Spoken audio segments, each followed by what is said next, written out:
तो ये पूरा एक्सप्रेशन ले लिया हम लोगों ने, T1 प्लस μ1। देखो ये अलग था ना, ये थोड़ा सा डायग्राम में मिक्स हो गया, ये अलग चीज है, वो अलग था, ठीक। So this was μ1 d2 over d2, मतलब बेसिकली जो डिस्टेंस था वो ले लिया। और ये डिस्टेंस जो बाहर है उसको किस मीडियम में लग रहा है, ये डिस्टेंस किस मीडियम में उसको फील होगा, ये μ1 मीडियम में उसको फील होगा, सो विल डिवाइडेड बाय μ1।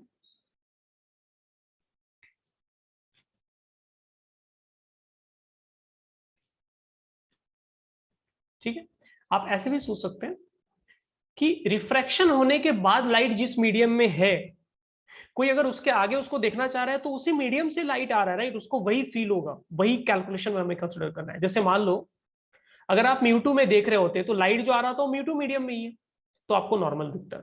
लेकिन अगर आप μ1 से देख रहे हैं तो क्या होगा, लाइट O से निकलेगा, रिफ्रैक्शन होगा, फिर आपके आंखों तक पहुंचेगा, विच मीन्स μ1 के लिए O नहीं है, क्या है उसके लिए I1 है। क्यों I1 है, बिकॉज I1 वाला ही लाइट है जो μ1 मीडियम में जा रहा है, राइट, उसी को पीछे एक्सटेंड किया मैंने तो I1 बना। So that light is what is important for μ1।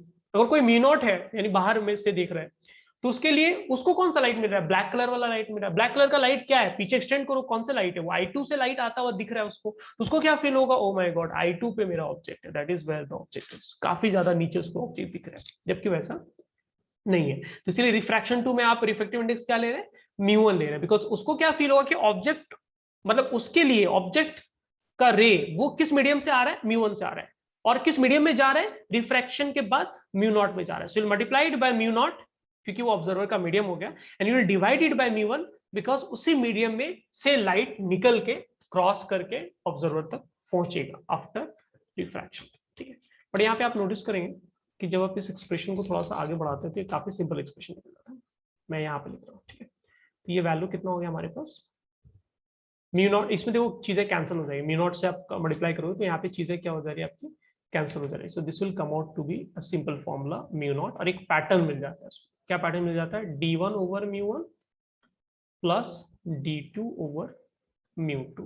अच्छा, तो ये फॉर्मूला हमारे लिए काफी सिंपल हो गया। इसका क्या मतलब हुआ, इसका मतलब ये हुआ कि आप ऐसे सोच सकते हैं, ये तो मैंने लॉजिकली आपको एक्सप्लेन किया, बट आपको फाइनली फॉर्मूला क्या सोचना है कि ओके, जिस मीडियम का रिफ्रैक्टिव इंडेक्स है और जिस मीडियम का डेप्थ हमें दिया है वो value divide by refractive index plus second वाला मीडियम d2 उसका रिफ्रैक्टिव इंडेक्स, और एक और स्लैब होता है तो d3 बाय μ3 कर देते हैं, एक और स्लैब होता है तो d4 बाय μ4 कर देते हैं। ठीक है, और उस तरह से करने से क्या हमें एग्जैक्ट लोकेशन जो है वो मिल जाएगा। तो this is very very important formula. ठीक है, ये इसी का पार्ट था जो एंड में हम लोगों ने लिखा है। बट हो सकता है किसी को इसमें इंटरेस्ट नहीं, किसी को हो सकता है they all they want to calculate is shift, है ना, उनको बस शिफ्ट जाना है। जैसे हम लोगों ने पहले देखा था शिफ्ट का वैल्यू, अगर एक स्लैब सिर्फ एक लेयर था लिक्विड का तो शिफ्ट का वैल्यू क्या था, सम डिस्टेंस ब्रैकेट में 1 minus something divide by something, इस फॉर्म में था। तो यहाँ पे d1 स्लैब जो है इसकी वजह से कुछ शिफ्ट आएगा, और d2 स्लैब उसकी वजह से कुछ शिफ्ट आएगा, और हमें ये नहीं सोचना है कि किसकी वजह से शिफ्ट सर ऊपर आएगा, किसकी वजह से शिफ्ट नीचे आएगा। We don't have to worry, क्यों, बिकॉज हम लोग एक मैथमेटिकल एक्सप्रेशन लिख रहे हैं, सारा कुछ हम लोगों ने उसके अकॉर्डिंग ही डिराइव करके रखा है एक्सप्रेशन, या फिर जिसने भी डिराइव किया। सो जो भी वैल्यूज आप रख दो, अगर किसी स्लैब की वजह से शिफ्ट ऊपर आ रहा है और दूसरे स्लैब की वजह से शिफ्ट नीचे आ रहा है, वो अपने आप सब्ट्रैक्ट होकर क्या हो जाएगा, वैल्यू आपको लोअर देगा, या फिर जो भी एग्जैक्ट प्रिसाइज वैल्यू वही देगा। So we don't have to worry about it. So अगर मैं शिफ्ट की बात करूं तो शिफ्ट हमें क्या लिखना है, आइडियली हमें क्या लिखना चाहिए था, शिफ्ट में हम लोग क्या करते हैं, ये दोनों डेप्थ d1 d2 उसमें हम लोग क्या करते हैं, सब्ट्रैक्ट करते इमेज का जो डिस्टेंस है, तो ऑब्वियसली जो मिसमैच हुआ है वही शिफ्ट है। अब वो ऊपर भी हो सकता है नीचे भी हो सकता है, डिपेंड करता है कौन बड़ा है कौन छोटा है, राइट। सो मैग्नीट्यूड तो हम लोग ऑलवेज निकाल सकते हैं जब प्लस माइनस का इशू आएगा तो, बट डायरेक्टली हम लोग लिखते हैं, तो डायरेक्टली अगर आप इसको लिखेंगे तो आप इसको ऐसे लिख सकते हैं, d1 multiplied by 1 minus μ0 over μ1 plus d2 multiplied by 1 minus μ0 over μ2। अगर आप ध्यान से देखोगे तो ये फॉर्मूला पहले वाले का ही मतलब बेसिकली काइंड ऑफ डबल करके हम लोग मतलब 2 बार बेसिकली लिखा है। जैसे आप ये देखोगे,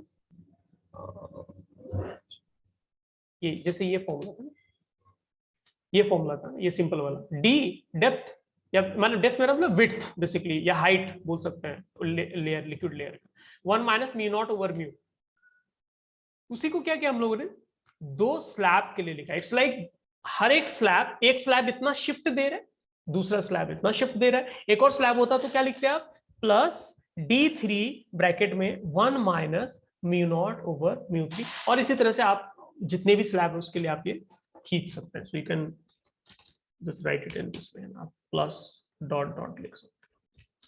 आप यहाँ पर भी इसी पैटर्न को कंटिन्यू कर सकते हैं। डिपेंड करता है कि आप किस चीज में इंटरेस्टेड हैं। आप इमेज का लोकेशन ढूंढने में, या फिर हाइट डेप्थ ढूंढने में इंटरेस्टेड है, या फिर आपको शिफ्ट शिफ्ट से मतलब है। दोनों चीजों का अपना अपना इंपॉर्टेंस है, और दोनों चीजें बेसिकली सेम ही है, कुछ खास हम लोग यहाँ पे कर नहीं रहे। ठीक है, इसको नोट करो kids fast and give me one.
Okay, so I hope सबने कॉपी पेस्ट कर लिया है, बढ़ना चाहिए आगे ना।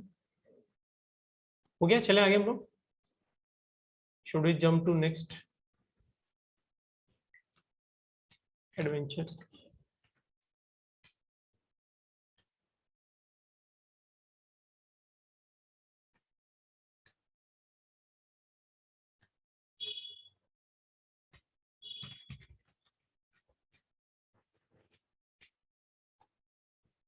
ठीक है, तो फॉर्मूला तो काफी लिख तो लिया हम लोगों ने, इसको एक बार अप्लाई करके देख लेते हैं।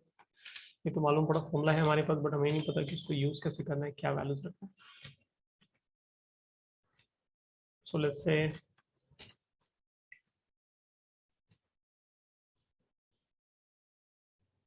इस तरह से लेयर्स बने हुए हैं, और ये कुछ होगा लिक्विड, रिफ्रेक्टिव इंडेक्स 2 है, इसका रिफ्रेक्टिव इंडेक्स 1.5 है, एंड बाहर का रिफ्रेक्टिव इंडेक्स जो हम लोग जनरली 1 लेते हैं, मतलब एयर कंसिडर करते हैं, एयर नहीं है, कुछ और होगा। ठीक है, and this gap is 15 centimetre. ये जो गैप है आपके पास वो 20 सेंटीमीटर है, और ऑब्जेक्ट लिटरली यहाँ पर एकदम बेस पे। ठीक है, so this is your object.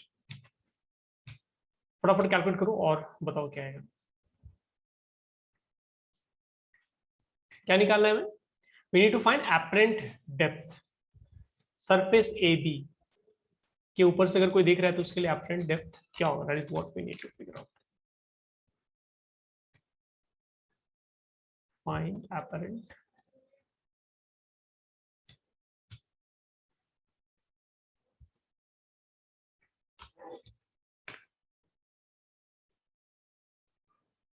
Formula में बस वैल्यूज आपको चिपका देना।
आ रहा है आंसर? काफी बच्चों का आंसर आया, लेट्स चेक।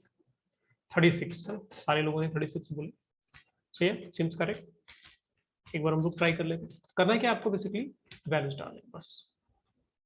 सो जो अपरेंट डेप्थ आएगा, कुछ भी लिखो, एक्स वाई डी, आप कुछ भी लिख सकते हैं, डजंट मैटर। जो ऑब्जर्वर है ना, आंखें कहाँ रखी हम लोगों ने? 1.8 वाले में आंख रखी, तो उसको आप बाहर रखो। एंड जैसे फर्स्ट लेयर जो है ना 15 सेंटीमीटर का, तो 15 सेंटीमीटर का है और रिफ्लेक्टिव इंडेक्स कितना है? 1.5, डिवाइड कर दो। सेकंड का 20 सेंटीमीटर है और डिवाइड कर दो आप 2 से, ठीक है। सारा कैलकुलेशन बाय डिफॉल्ट क्या होगा, आपको सेंटीमीटर में रिजल्ट देगा, राइट।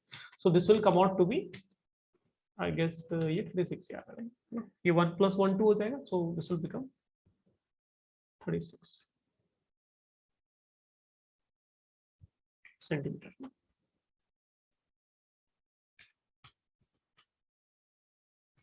तो यहाँ पे एम आई ऑडिबल किड्स, मेरी आवाज आ रही?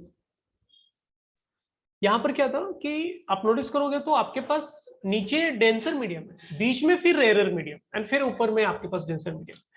तो हमें उसके बारे में सोचना नहीं है कि जो भी रिजल्ट आना होगा उसके अकॉर्डिंगली ही रिजल्ट एडजस्ट होकर बाय डिफॉल्ट आएगा। That has been already taken care of. मैं वहां पे खुद को 5 बार कंफ्यूज नहीं करना है।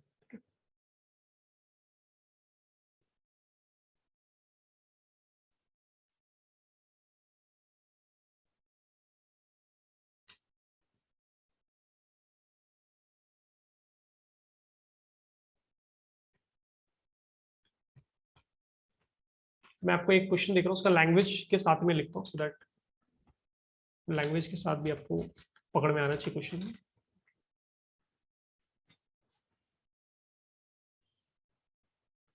First part is you need to find the apparent shift. Shift चाहिए इनको, एग्जैक्ट लोकेशन नहीं चाहिए, बस कितना शिफ्ट हुआ है वो चाहिए। In the position of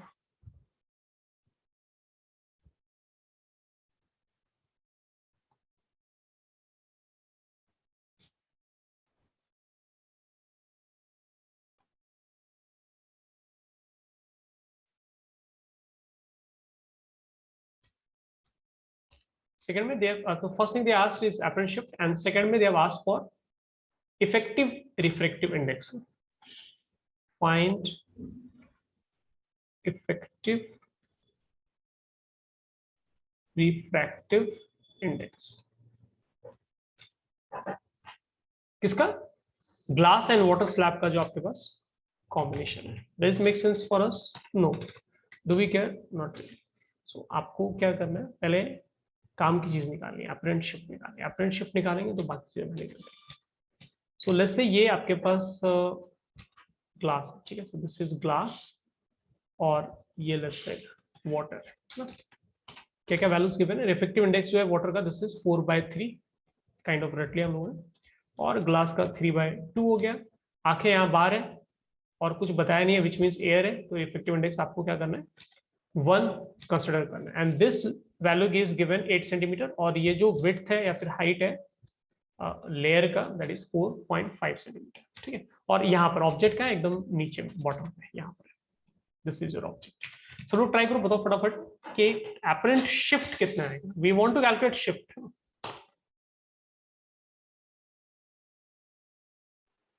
sir 1 minute, previous page दिखा। Previous page, okay. हाँ,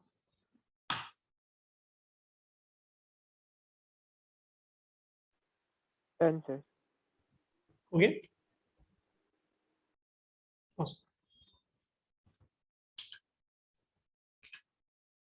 कैलकुलेशन करो फटाफट और बताओ क्या है।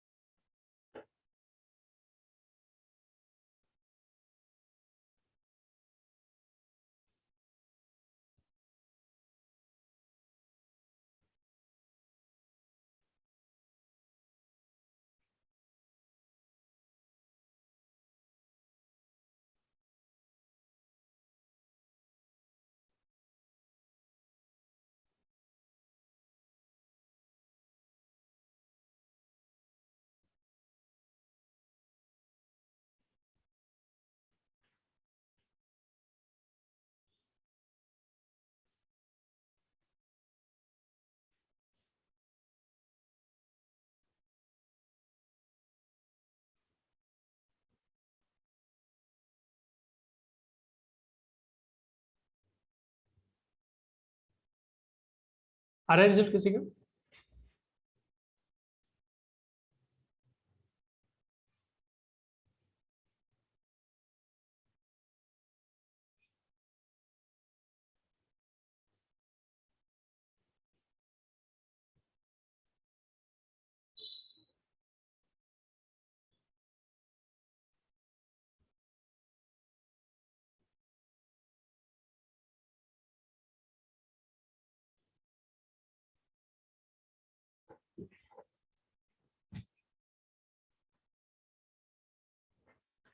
टेन पॉइंट फाइव है, कुछ बच्चों का रिजल्ट आ रहा है 10.5।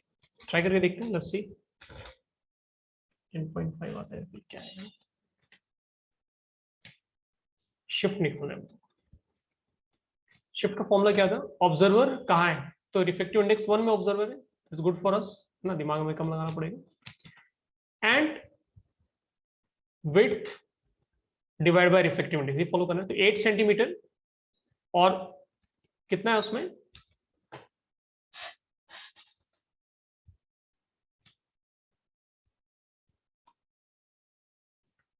8 डिवाइड बाय 4/3 हो गया, राइट। प्लस नेक्स्ट वाला क्या है, 4.5 सेंटीमीटर, और उसमें रिफ्लेक्टिव इंडेक्स कितना है, 3/2 है। इसको कैलकुलेट कर लेते हैं ना, कितना हो जाएगा, 6 हो जाएगा। और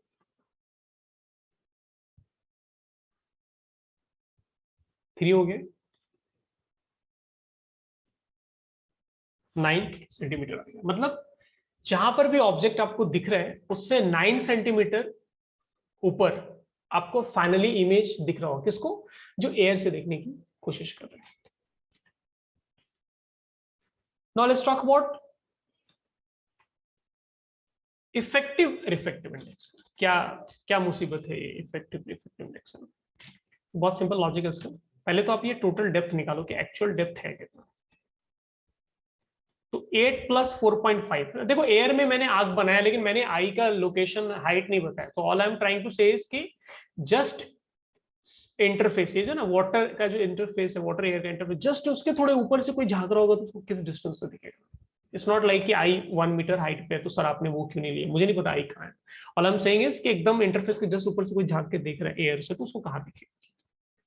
सो 12.5 सेंटीमीटर ये actual depth.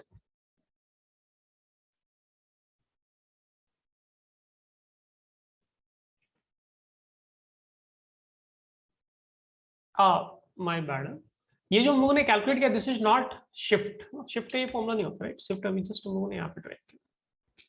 This is shift का formula, 1 minus something something subtract करते हैं। ये शिफ्ट नहीं कैलकुलेट किया हम लोगों ने, ये हम लोगों ने एक्चुअली कैलकुलेट किया है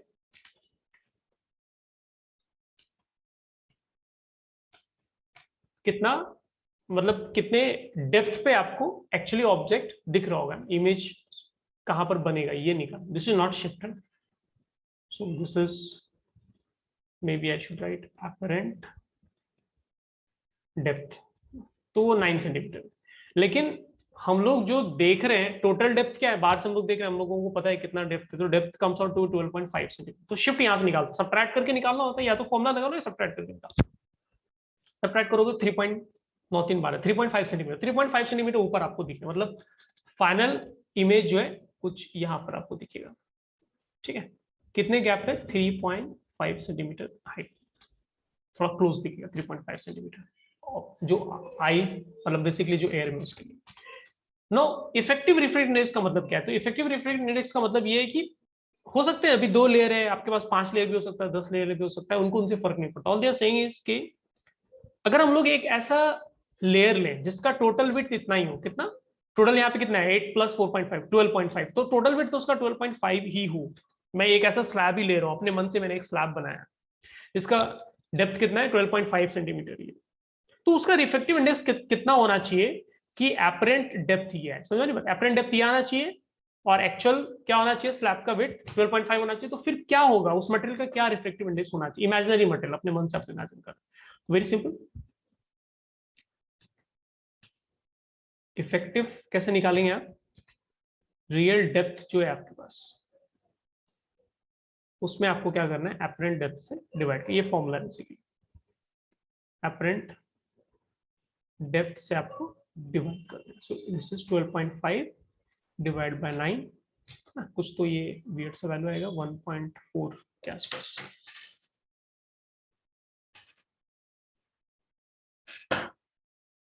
क्या ये 1.4 आ रहा है? एग्जैक्टली नहीं आएगा, let me check. 1.4 divide by 12.5 divide by 9, तो 1.38 अप्रॉक्स, तो अप्रॉक्सीमेटली 1.4 बोल सकते हैं, ठीक है।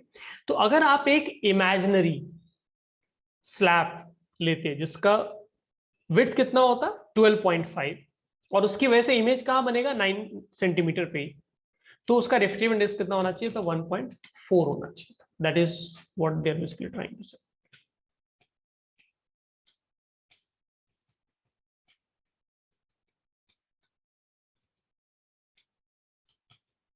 नोट करो इसको किड्स फास्ट।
ठीक है, सो आई गेस सारे बच्चों ने नोट कर लिया।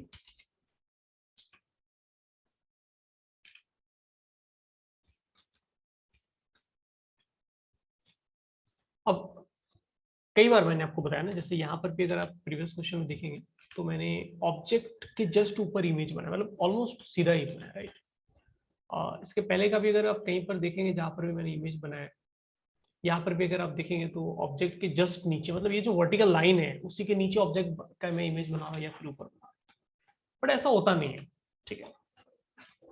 आपको क्या है, ये तो काइंड ऑफ वर्टिकल शिफ्ट था, मतलब सरफेस के परपेंडिकुलर शिफ्ट आप देख रहे हैं, बट लैटरल डिस्प्लेसमेंट भी आएगा लाइट रेज का, ठीक है। तो that is what we want to have a look at. So let's check lateral displacement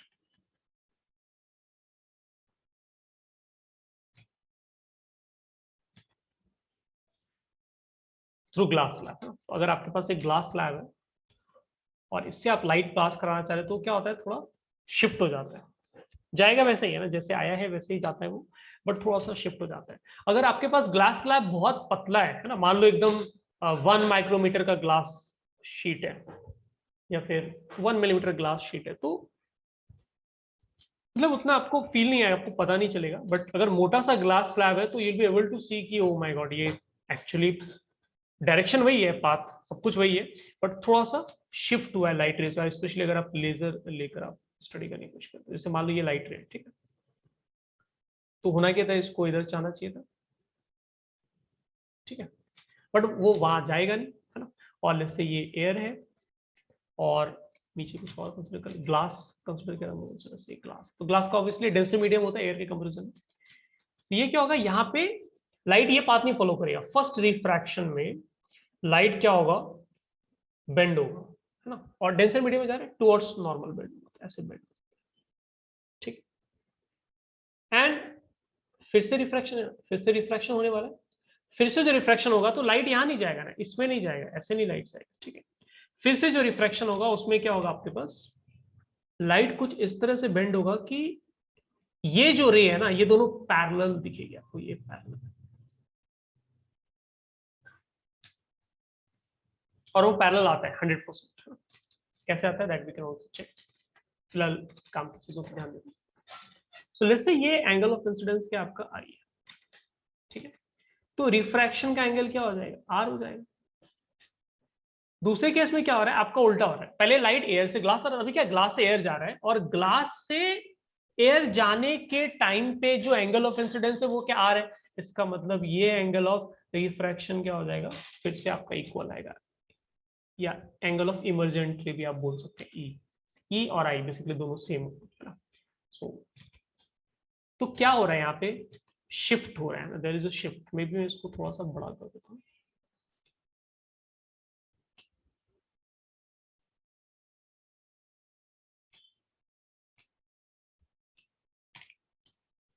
ठीक है, थोड़ा सा मैंने बड़ा कर दिया, हालांकि अभी भी सफिशिएंट नहीं है, बट स्टिल कुछ तो बेटर होगा। तो यहाँ पे क्या हो रहा है, अगर आप एक रेड कलर से परपेंडिकुलर डालते हैं, तो यहाँ से अगर आप परपेंडिकुलर डालते हैं तो ये आपको दिखेगा कि, ओ सॉरी,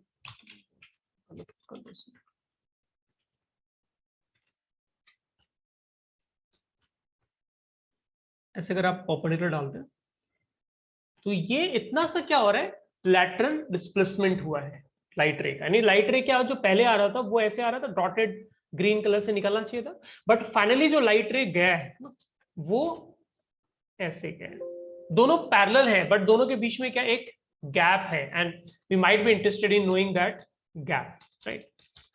तो ये गैप हमें कैलकुलेट करना, maybe we can write P and इसको हम लोग क्यू लिखते हैं, ठीक है, इसको maybe will write O, ठीक है। और थोड़ा सा अगर ध्यान से देखोगे तो ये एंगल जो आएगा आपका वो आएगा आई, है ना, ये आई था पूरा का पूरा, तो ये पूरा कंप्लीट आई और छोटा सा आर है, सो आई माइनस आर एंगल हो जाएगा, राइट। तो थोड़ा सा ज्योमेट्री में लगाना है, और ज्योमेट्री लगा के आप यहाँ पे ऐसे लिख सकते हो कि क्या लिख सकते हैं, we can write value of sine. हाँ, तो ये जो ट्रायंगल है O P Q, triangle O P Q में अगर आप साइन आई माइनस आर की बात करेंगे, ठीक है, तो साइन आई माइनस आर क्या होता है, perpendicular which is P Q divide by hypotenuse which is O P, I guess, so ये ओपी हो जाएगा। यहां से ये एक एक्सप्रेशन हो गया काइंड ऑफ, और हमें ओपी एक्चुअली चाहिए नहीं, because OP is not something really interesting. हमें एक्चुअली क्या है, इन जनरल क्या मिलेगा हमें, what is the value that would be given to us, ये थिकनेस ऑफ ग्लास स्लैब अगर हम लोग टी से रिप्रेजेंट करें तो वो हमें गिवन होगा, तो हम लोग थिकनेस के टर्म में बात करना है। तो maybe you can take help of this triangle, है ना, इस ट्रायंगल का आप हेल्प ले सकते हैं और ओपी और थिकनेस को आप रिलेट कर सकते हैं। कैसे, we can just write value of sine, no not sine R, cos R लिख सकते हैं, so we can write cos R. तो ये ट्रायंगल, कौन सा ट्रायंगल की बात करें, कॉस आर, हम लोग triangle O, maybe I will write M, O M P में अगर आप लिखोगे तो कॉस आर क्या हो जाएगा, base which is O M which is thickness actually, divide by hypotenuse which is OP for this case, maybe आप लिख सकते हैं इसको टी ओवर ओपी लिख सकते हैं, दिस इज इक्वेशन नंबर 2। तो क्लियरली क्या हुआ, हम लोगों को ओपी हटाने का मौका मिल गया। ओपी हम लोग क्या लिख रहे हैं यहाँ से, ओपी का value cos R over T हो जाएगा, है ना, तो हम लोग मॉडिफाई कर सकते हैं, so we can write sine I minus R equal to P Q, P Q is something which we need, हमें ये ढूंढना है, एंड ओपी की जगह we can write T over cos R. So therefore यहां से जो लेटरल डिस्प्लेसमेंट है लाइट का, this will come out to be T times sine I minus R, I angle of incidence हो गया, आर क्या आपका फर्स्ट रिफ्रैक्शन जो है उसका एंगल ऑफ रिफ्रैक्शन हुआ है ना, वो डायग्राम में ऑलरेडी क्लियर बना हुआ, डिवाइड बाय कॉस आर। काफी बार ये फॉर्मूला भी आपको यूज करना पड़ेगा depending on the use case, so this is also important, not very important but still important. और कुछ लोग इसमें भी थोड़ा सिंप्लीफिकेशन करने की कोशिश करते हैं, जैसे मान लो आपने ऐसे सोचा कि सर अगर आई जो है ना, एंगल ऑफ इंसिडेंस अगर काफी छोटा है, में भी कर ही लेते हैं ना, मैं यहाँ पे आपको एक्सप्लेन कर दूं, उससे एक इंटरेस्टिंग ऑब्जर्वेशन आता है जो हम लोग पहले ही यूज कर चुके हैं, so maybe I will just write here, ध्यान से देखना। सो अगर आप ऐसा कंसिडर करते हैं कि लाइट रे क्या एकदम आई एंगल छोटा, बहुत छोटा है, छोटा बहुत छोटा का क्या मतलब, क्या लाइट रे एकदम ऐसे आ रहा है तो very close to that vertical line, ठीक है, if that is the case then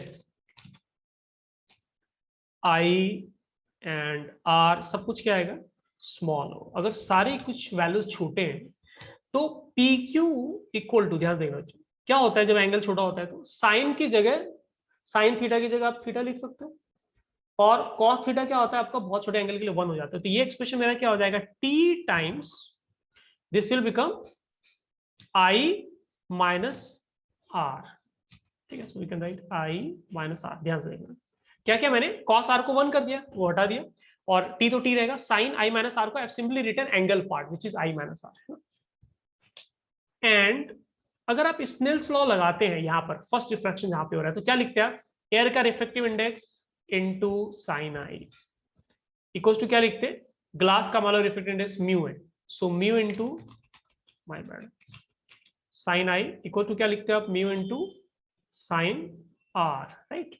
so यहां से अगर आप देखेंगे तो आर और आई के बीच में you can have a relation, है ना। क्या रिलेशन हो सकता है, आर की जगह, सॉरी अगेन छोटा एंगल है, सो मे बी साइन आई नहीं लिख के अब डायरेक्ट आर लिख दो, ऐसे लिख सकते हैं, ठीक है। तो if that is the case we can write P Q को T times I minus R, मत लिखो आप, आई बाय म्यू लिख दो उसको, तो मैंने उसको क्या किया, आई ओवर म्यू लिख दिया, ठीक है। अब यहां से देखो टी और आई दोनों कॉमन हो जा रहा है, क्या बच रहा है आपका, 1 माइनस 1 ओवर म्यू बच रहा है।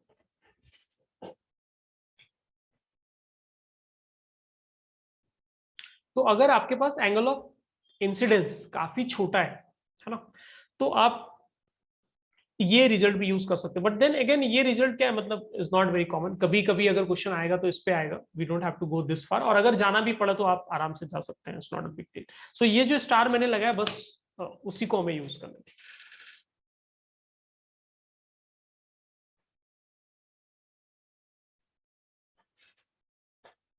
तो थोड़ा सा फॉर्मूला में साइन कॉस इन्वॉल्व है, बट इट्स फाइन।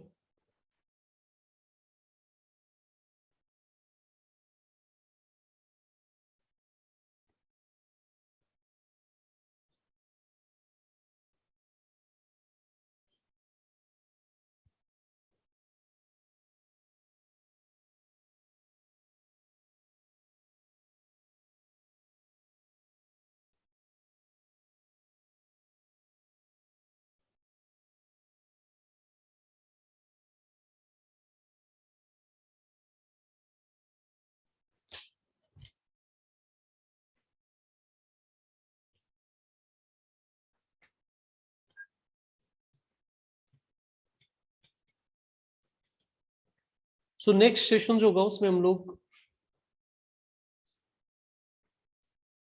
रिफ्रैक्शन जो मिरर्स के साथ हम लोगों ने स्टडी करके रखे, एंड उसमें अगर प्लेन सरफेस या फिर स्लैब, ग्लास स्लैब या फिर प्लेन लिक्विड लेयर भी हो सकता है, अगर वो इन्वॉल्व है तो मिरर के केस में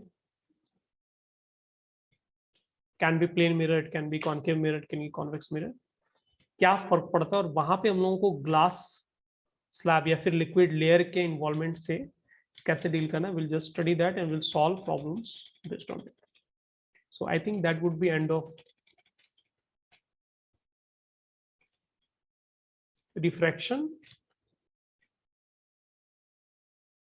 related with mirror and slab.